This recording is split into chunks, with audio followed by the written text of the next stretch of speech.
I didn't become a Christian until I was around about 12, 13.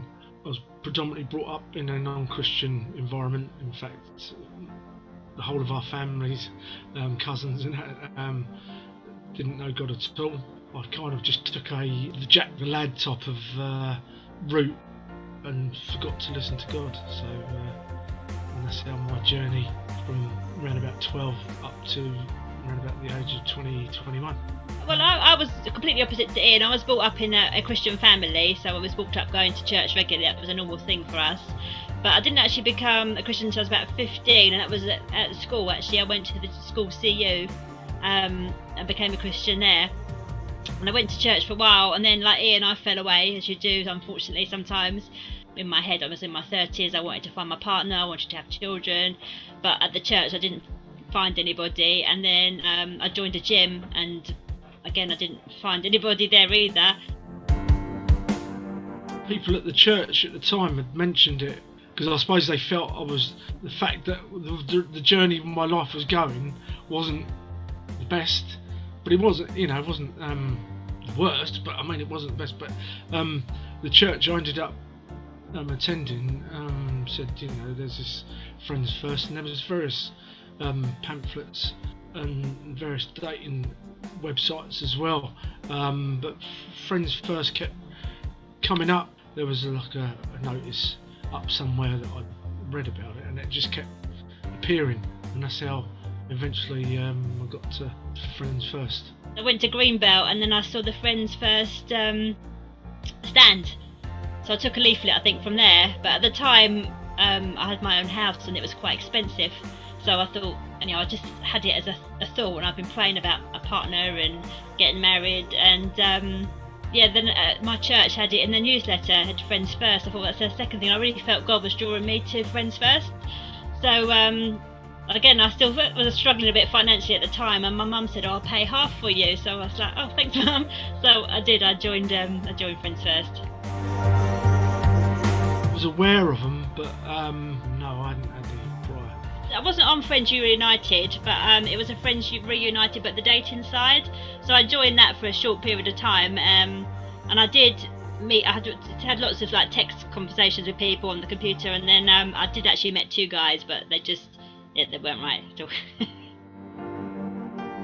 But the journey my life was taking, I was eventually coming back to God.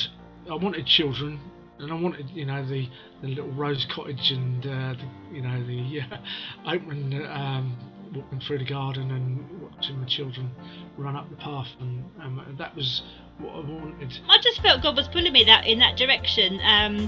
So because having seen it in Greenbelt and then having it in my church newsletter, I just felt that was God confirming that that's the path I should be on. Profiles, because these agencies that exist even today, they, whether they're true, whether they just want your money, and people invent themselves to be, like I said, for all. I could be a professional footballer if I wanted to, or an airline pilot, and nobody would know no different, sort of thing. So, and it was the fact that, and it's the way you structured it out as well, stood out. You weren't pressured into, this is the one you should be doing, or this is the one you want, and this is, there was no pressure, there was no, like I said, the profiles I got stood out as well. So it's the information, and it basically said what it said on the tin, sort of thing. I think it was a 3-monthly profiles to come through the post. So, but I actually, on my first set, I only had the one set of profiles in the end, because Ian was on that first set that came through. I was working in a hotel and spa, and my days were quite long. I'd started at 6 o'clock in the morning to open up and get everything ready, and I normally finished at 2 o'clock. I did finish at 2 o'clock, but it's just the fact that I sat in my car in the car park texting Hazel. It must have been for about nearly 2 hours. I never left the car park for about 2 hours that day. We were just ended up texting and, you know, finding out about each other, and so yeah, it was quite a. I remember that will stick out on my mind forever. I went through the whole profiles on the sheets of paper that time. It wasn't on the computer then. I don't know if it probably is now, but I went through and there was 2 guys on there. I just was looking at both of them, and I actually met the other guy first before Ian, but it's the way it goes. But with Ian, it said he was a personal trainer. Well, I'm just not fit. I'm just so not fit. I joined the gym, but I used to go for coffee with my friend. I didn't really do a lot in the gym. And also I was a bit nervous. I thought, well, he's a personal trainer. He's obviously really fit, and there was no picture there for him either. I couldn't see what he looked like. So I just felt God say to me, well, what have you got to lose? So I thought, it's true. So what have I got to lose? So I did. That's when I started texting Ian. The other guy I'd already met, and it wasn't right. So yeah, and I started texting Ian. No, I was quite open, because we have to understand that prior to Hazel's profile, there was other. I'd already met 1 or 2 people from Friends First.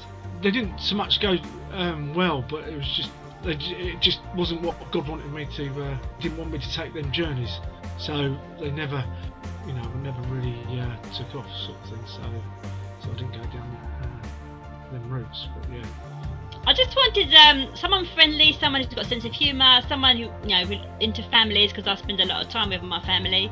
And my niece and nephew were quite a lot younger at the time, so I used to look after them quite a lot. So I wanted someone who was interested in having children, or who was good around kids, and that kind of thing. I was kind of in my 30s. I think I was about 37, so I was thinking, that if we were going to have children, it needed to be sooner as well. That was kind of in the back of my mind.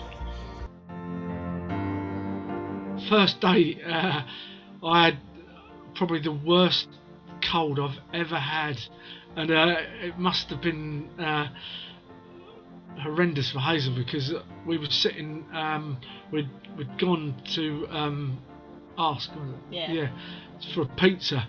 Well, the pizza was as big as the table, and I was that ill I could not eat the pizza, and we were sitting on a park bench, and I was sweating and things like that. So I'd assumed that was it. That'd have been the end of the journey for us. But no, we ended up dating a lot more. So Ian said he would drive down. I thought, wow, okay. So we arranged to meet in Beckenham, which is about a mile and a half from here. And met him in the car park, and then we went to ask, but bless him, he was very poorly, he was sweating profusely, looked dreadful, and there was a nice park. We went to sit on a little park bench down there afterwards, and I thought we went really well. And then but I think it was from the next day we chatted on the phone for the first time, and he said such lovely things about me that I kind of knew from that phone call that that was the man I was going to marry. We weren't on the same page at the time, but that's what I felt. That from that day onwards, I knew that was the guy I was going to marry.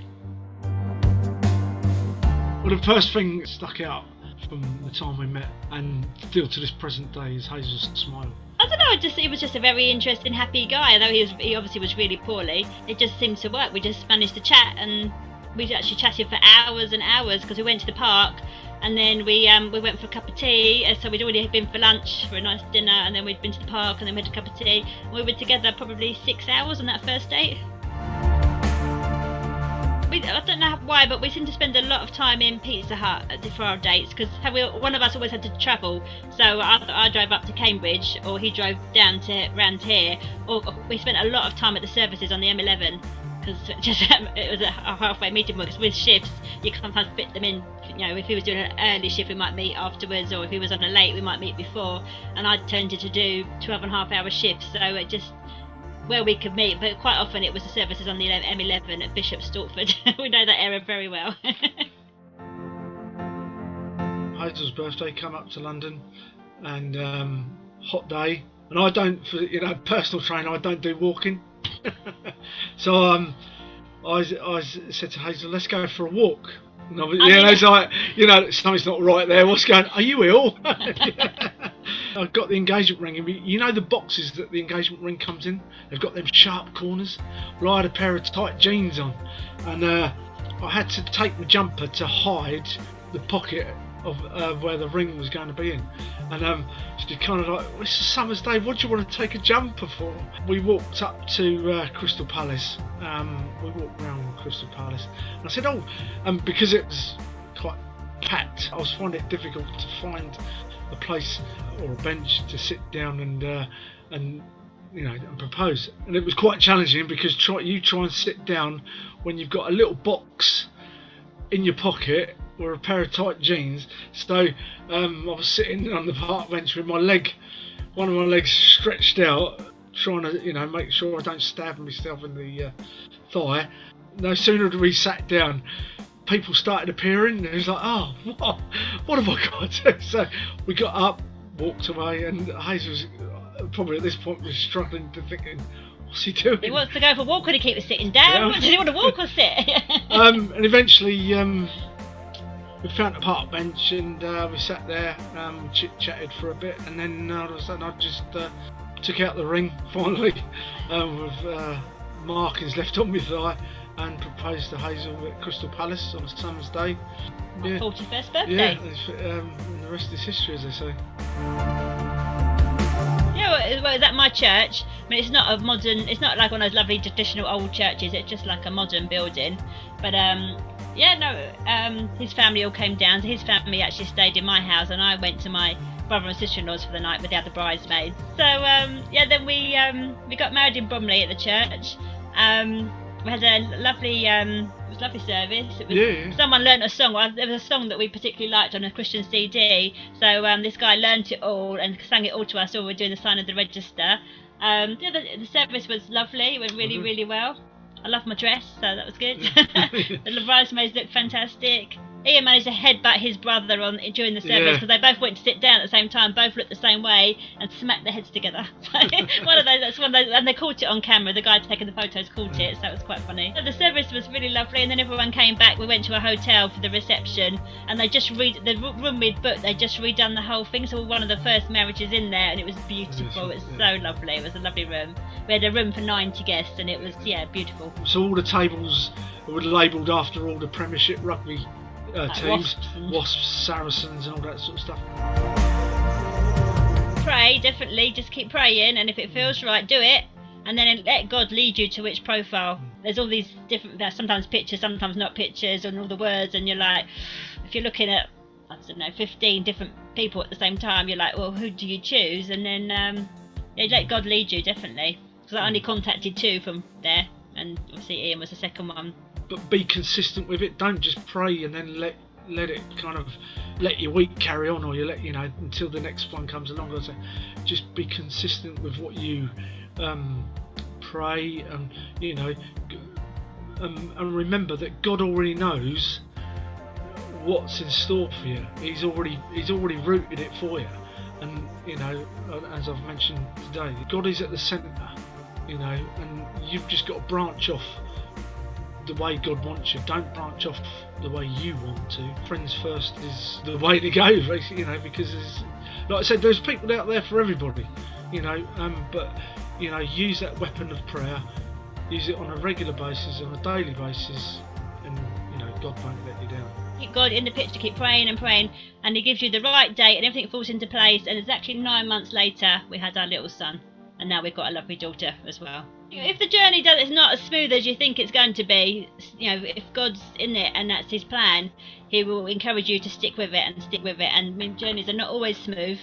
It's not always fall in love, marry the next year. You just stick with it and work through these things. Definitely.